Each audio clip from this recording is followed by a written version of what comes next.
Okay, so our alarm is going off, the door gets locked. The next thing we need is our 10-second countdown timer. Now, the way we're going to handle this is going to be kind of similar to how we've been playing sound so far. We're going to use the play announcement sequence object. So let's jump into Kismet real quick. And let me grab a new play announcement. I'm just going to right-click, choose New Action, Voice Announcements, click Play Announcement. And this first one, I'm going to expand, take the announcement text and set it to 10, and the object comment also set to 10 as well. Now we need to plug a sound in here. Cool thing is UDK automatically comes with a nice countdown for the end of a match. So come into your content browser, click All Assets, and in your search line, type in countdown, and you'll go right to these. And if I just kind of cycle through them all real quick to give you a quick playback. 1, 2, 3, 4, 5, 6, 7, 8, 9, 10. There you go. There's all 10 of them. So if we play back through those backwards, of course, we're going to get a 10-second countdown.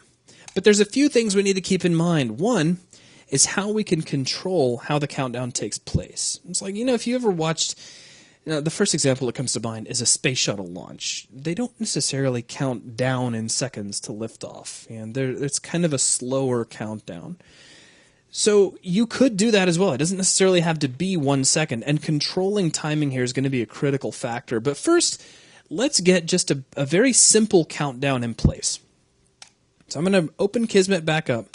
Let's go into Play Announcement. Now currently, I believe I still have Sound Effect 10 selected, so I can go into my announcement sound and just click Use Sound in Content Browser, and there it is, plugged right in. Now, I'm going to duplicate this off 9 more times to get my remaining sounds. So with this guy selected here in Kismet, we'll hit Control-C, then Control-V. And then I'm just going to hit Control-V for, there was 9, then 8, 7, 6, 5, 4, 3, 2, 1. Now position all these out like so.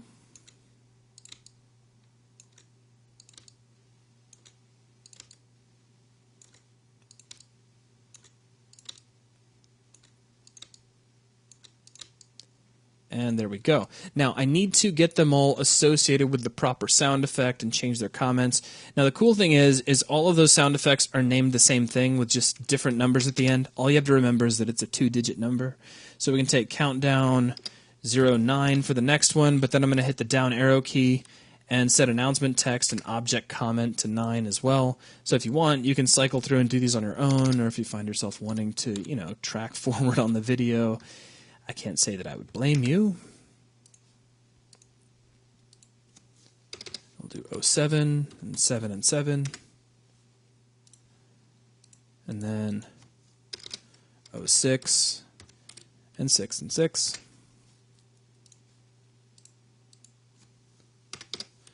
05 and then 5 and 5. Boring, isn't it? 04. Actually, whoop, I hit the down arrow key. Look what I just did. That's terrible. So we got to grab this guy again. I hit the down arrow key instead of hitting 0, which wiped out my input. So we'll set that to 4. And then this is 4, and this is 4 as well. So I guess that's a good point that you could watch out, make sure you don't do the same thing. 3, 2, and finally 1. All right, so we've now set up our countdown. Goes all the way from 10 down to 1. Now, how do we play these back? Well, the immediate answer may be to just plug this guy in here, and we'll certainly get 10, but how do we get the rest? Well, we could wire them in series. We could say, all right, let's do 10 to 9, 9 to 8, 8 to 7, and so on. We could just connect all these together.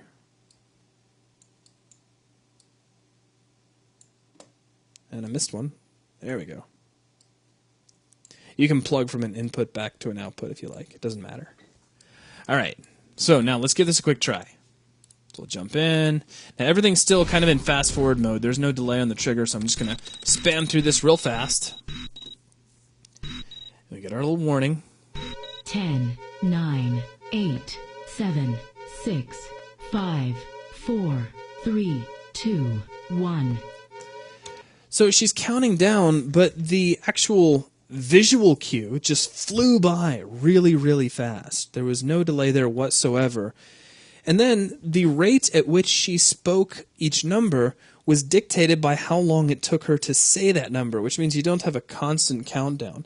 If it's quicker for her to say 2 than it is to say 7, then the next numbers in sequence are going to come along much more quickly. We need to keep everything nice and regular for a good countdown. So you're probably thinking, well, we used these activate delays earlier. Can't we just right-click on the output of each one of these and set an activate delay of, say, a second? Sure you can.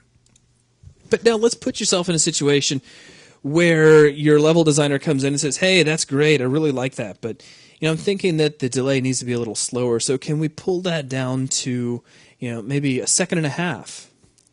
And so you're like, okay, fine. So you go over and you take all your activate delays, you set them to a second and a half, only to find that they come back and say, no, that's too long. Let's try 1.25 seconds. And so you go change them all again, and you can see where that would waste a lot of time and just be a pain to have to go back and edit.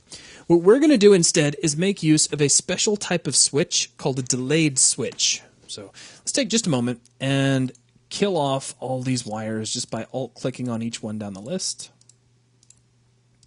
We'll even alt-click this wire. I'm going to right-click, come to New Action, down to Switch, and grab a delayed switch. Now what a delayed switch is going to do is it's going to receive a single signal, and then it's just going to cycle down through each thing that's connected to it, one thing at a time, pausing for a set amount of time. So it'll fire off link 1, and then the next link, and then the next link, and the next link. Each time it'll wait for a specified delay time. Now if we select it, we've got a few properties we need to keep in mind. The first is the link count, which by default is set to 1. We're going to crank this not up to 10, but actually up to 11. 11 is going to be kind of our 0 index. So, you count down from 10, you get all the way down to 1, and then nothing actually happens at 1. It's not like, the space shuttle launches at 1. It's not like the bomb goes off at 1. It all goes off at 0. So you get 5, 4, 3, 2, 1, and then an explosion. And that's why we're going to set an 11th link here. Also, notice you have a link labeled aborted. For our purposes, just pretend in your mind that that's link 2. It'll make things a lot easier. Now, let's take our play announcement. We'll plug this to the input of the delay. And we need to specify what the amount of delay is going to be. Now, there's no property for that. In order to make that happen, we need to right-click on our delay input, create a new float variable, and I'm just going to set that to 1 second. The cool thing about this is that now our delay time is localized. We don't have to go change it on a whole bunch of different input or activate delays. We can change it in one location, and it'll affect everything. Now we need to get everything connected up. I'm going to hit Control and Alt. I'm going to drag a marquee selection box around all my announcement nodes and slide them over a little bit. And let's just connect, and connect, and connect. I'd call out what was going where, but it gets kind of confusing because it's link 1 goes to 10, aborted goes to 9, 3 goes to 8, 4 goes to 7, 5 goes to 6. It's just, you can see how they connect. It's pretty linear. And last one. And did I miss somebody? 10, 9, 8, 7, 6, 5, 4, 3, 2, 1. And we have link 1, 2, 3, 4, 5, 6, 7, 8, 9, 10, 11. Oh, I missed link 7. It was right there in front of me, and I just didn't see it. I'd be embarrassed if there weren't so many links to stare at. For a second there, for just a second, you actually got to listen to me thinking I was going crazy. So this is what you should have, is a little spare 11th link that's not doing anything.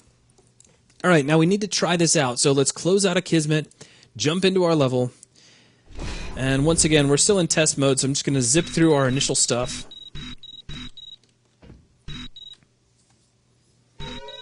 Ten, 9, 8, 7, 6, 5, 4, 3, 2, 1. Excellent. So we're getting a nice regular countdown, and if at any point we feel we want to change the playback, we can take that float value, set it up to maybe a second and a half, and let's just try that out again.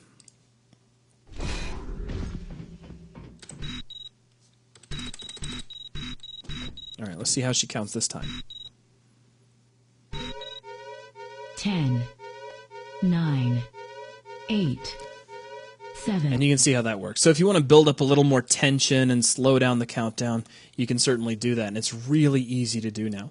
So we have our countdown system in place. Everything that needs to happen once the player hits their switch for the final time is technically in order. Now all we need to do is, at the end of the countdown, we need to blow up the player. And then as soon as that's done, we're going to switch off our alarm system. So we'll take a look at doing that in the next video. For now, go ahead and save your level, and that will wrap everything up here. Thanks.